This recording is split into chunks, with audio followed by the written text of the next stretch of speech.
you can actually say that they're happy. You can actually say that they're happy with their life and they're happy with the world today. They're happy with the way things going on. So everyone's crying out, everyone's complaining, everyone's saying my rights. You know what I mean? I'm not getting my rights. I need my rights. I want my rights. But nobody's actually, not many people actually saying, like, you know, how can I help people? How can I help you? How can I help this person? How can I help the people in Palestine? How can I help the people in Yemen? How can I help the people here in England? There are many people who are oppressed here in England itself. Do you know what I mean? Many children who are abused sexually, physically, emotionally. Many women who are abused, same again, sexually, physically, emotionally, even financially. There's even the government abuses many people under the universal credit, but they don't give. When the government makes it very hard for people to apply for the money, that's financial abuse. Abuse can be anything. You know what I mean? It could be abuse of authority. Abuse of authority where a leader, a team leader, a head of an industry, a CEO of a company in which he oppresses his workers, he oppresses the people around him. So pretty much, oppression, abuse, it can happen everywhere and anywhere. Do you know what I mean? And you can't say that, you can't compare what's happening in Palestine to somebody here, to a woman who's working in an office and she's getting abused and she's getting ridiculed by the men in their workplace because she's the only woman. No, you can't. You don't know everybody's situation. You don't know what people are going through. You don't know the difficulties people are going through.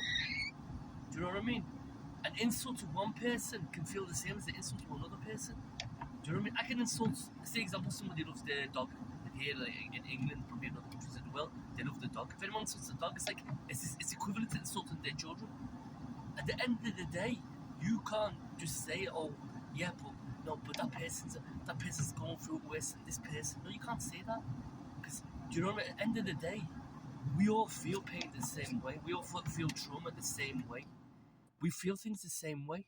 Do you know what I mean? I could feel the same pain. Like a child cries out and has heartache when you take a dummy off them.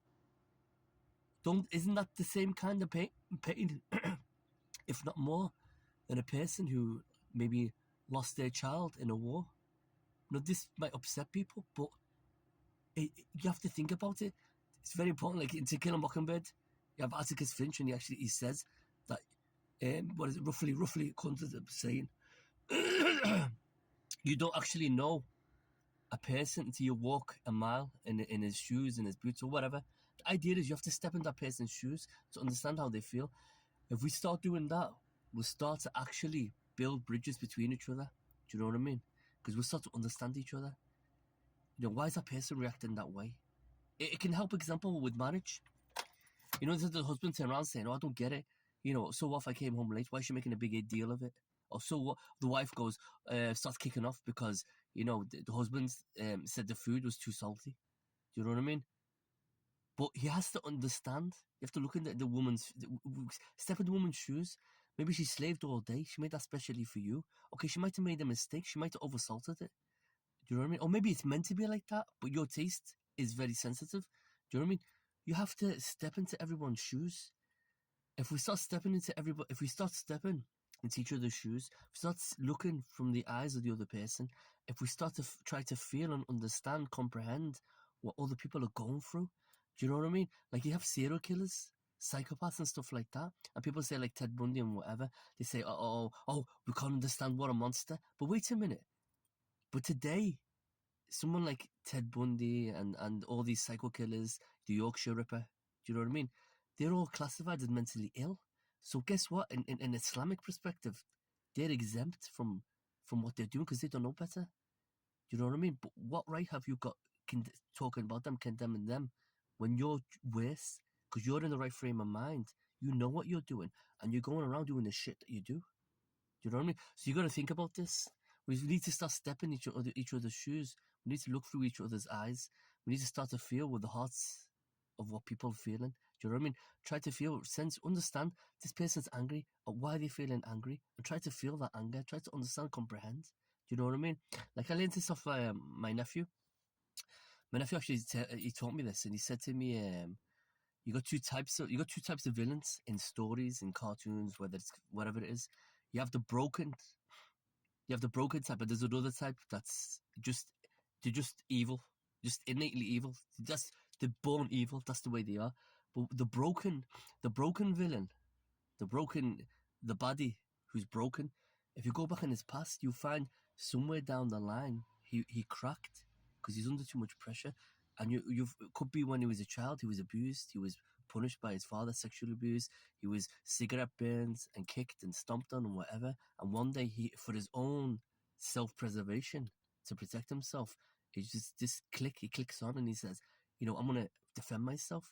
But everybody who turns around and sees, and this is the problem with the public judge without actually understanding, what's going on. See what I mean? Because when the public look and they see this son stabs the father, they turn on and say, "The evil little bastard! Like, how could he do that? He's Satan. Or he's a minion of Satan." But no, you never saw the past. You never saw where he sexually abused him. You never saw where he stabbed him, where he used to beat him up, where he used to kick him, he used to spit him, he used to constantly emotionally abuse him, and mentally abuse him, and physically abuse him, and sexually abuse him. But we don't see all that. But we just judge from one point, from one aspect. Do you know what I mean? And that's where we fall short, and that's where we're wrong, and that's where we cause division in society. Do you know what I mean? We need to stop judging, because at the end of the day, no one on this earth has got the right to judge. No one. Doesn't matter if the Qadi, Islamic Sharia, doesn't matter if it's a judge in the magistrate court, doesn't matter High Supreme, whatever, I don't really give a shit. Do you know what I mean? No one has the right to judge because you can never fully understand what's going on. In fact, if anything, the only thing we can do as human beings, doesn't matter from what religion you come from, whether it's Islam, Buddhism, Judaism, Christianity, or whatever it is, we have to try to resolve issues. We need to do an Arabic sulh. We need to, like, you know what I mean, find the common bridges. We need to fix things, make things, let's make it up. Do you know what I mean? Okay, we made a slight mistake. We had a slight fall in character. Do you know what I mean? That doesn't mean that we split from each other, we turn away from each other. Do you know, we've got brothers not talking to brothers, sisters not talking to sisters, mothers not talking to their sons, not talking to their husbands, communities all splitting up. Why? Over one little mistake in time. But what about the other years that you were happy, the other years that you were kind to each other, the other years that you were there for each other? But we as human beings, we tend to just judge one point at a time. Oh, you stung me. I got stung. So you get stung with a bee. Like a bee stings you, right? What happens? You only focus on that. You start crying and go, "Oh my God, I got stung by a bee." Well, that's the same thing. When we get hurt by those who are close to us, those who are connected to our hearts, what happens is, we start to get upset, we start to get hurt. But that's just, we need to reprogram that, because that's what we've been programmed by society. We're programmed by our parents to judge like that. No, saying, I'm not going to be like that. I'm not going to be a weak human. That's a weak person. A weak human being does that. A strong human being will say, okay, focus. That just happened out. It's just one thing. So what? My life's been good. I've been happy. I've done this. I've done that. You know what I mean? I've got a great life. I've got a great future, inshallah, or whatever, yeah? Don't look at that one point and that one sting and judge your whole life according to that one point, because only a fool does that. But the wise man, he stops, he thinks, he assesses, and then he says, okay, that's just an anomaly. That's just a one-off thing. That's an outlier. Do you know what I mean? End of the day, everything's been good. So why am I going to throw, like they say, throw the baby out with the bathwater, whatever it is, yeah? Why am I going to throw all my life away? Why am I going to break my friendship, all my friendships, my family bonds or whatever? Why am I going to do all that when it's just one little sting? So what? Just get over it, grow up, man up, or woman up.